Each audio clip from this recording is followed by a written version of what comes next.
Israel की सेना के ताबड़तोड़ एक्शन के बाद फिलिस्तीन में एक नए विद्रोही गुट ने हथियार उठा लिए।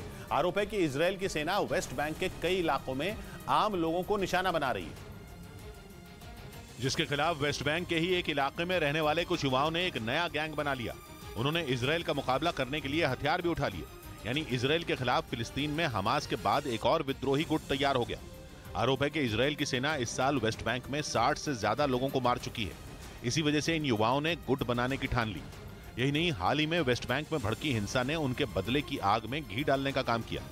यह हिंसा वहां इजराइल के 2 नागरिकों की हत्या के बाद फैली थी, जिसके बाद इजराइल के लोगों ने फिलिस्तीनियों पर हमले बोल दिए थे। कहा जा रहा है कि इस नए गुट ने वेस्ट बैंक में हो रहे हमलों का बदला लेने की कसम खाई है।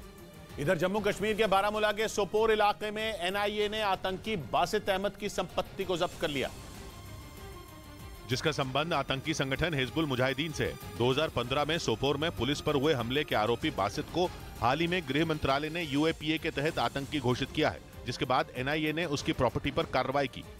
उधर सऊदी अरब के एयरबेस पर 8 भारतीय विमानों ने लैंड किया। इसे दोनों देशों के रक्षा संबंधों में मील का पत्थर माना जा रहा है, क्योंकि इससे पहले भारत के लड़ाकू विमान कभी भी सऊदी अरब की धरती पर नहीं उतरे थे।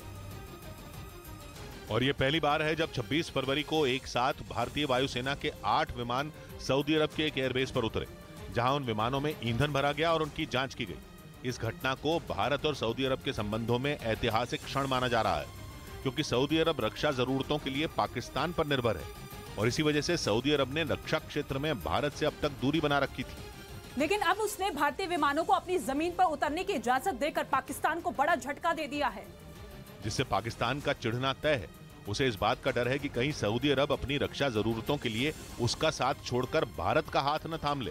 हालांकि माना जा रहा है कि सऊदी अरब ने भारत की बढ़ती ताकत को देखकर अपनी रणनीति बदल दी है। वो न सिर्फ भारत के साथ कारोबार बढ़ाने पर जोर दे रहा है, बल्कि अपने रक्षा संबंधों को भी मजबूत करने में जुटा है।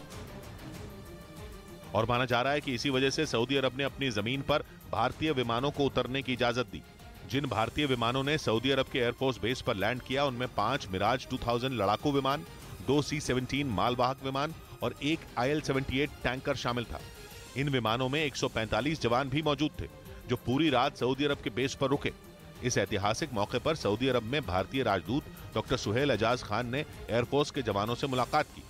बाद में भारतीय वायुसेना की ये टीम 27 फरवरी को ब्रिटेन में होने वाली मिलिट्री ड्रिल में शामिल होने के लिए रवाना हो गई थी। इधर हरियाणा के पानीपत में एक ट्रैक्टर ट्रॉली वाले ने पुलिस वालों पर हमला कर दिया। पुलिस वालों ने रेत तस्करी के शक में उसे रोका था, जिसके बाद उसने अपनी ट्रैक्टर ट्रॉली को पुलिस वालों की गाड़ी पर चढ़ाने की कोशिश की, जिससे वो पलट गई। हालांकि इस हमले में पुलिस वालों की जान बच गई। साथ ही पुलिस ने साफ कर दिया कि हरियाणा में रेत तस्करों के खिलाफ कार्रवाई बंद नहीं होगी। किसी अन्य के दबाव में इलीगल माइनिंग पुलिस नहीं होने देगी। पुलिस ने आरोपी ड्राइवर पर माइनिंग एक्ट के तहत केस दर्ज कर उसे गिरफ्तार कर लिया।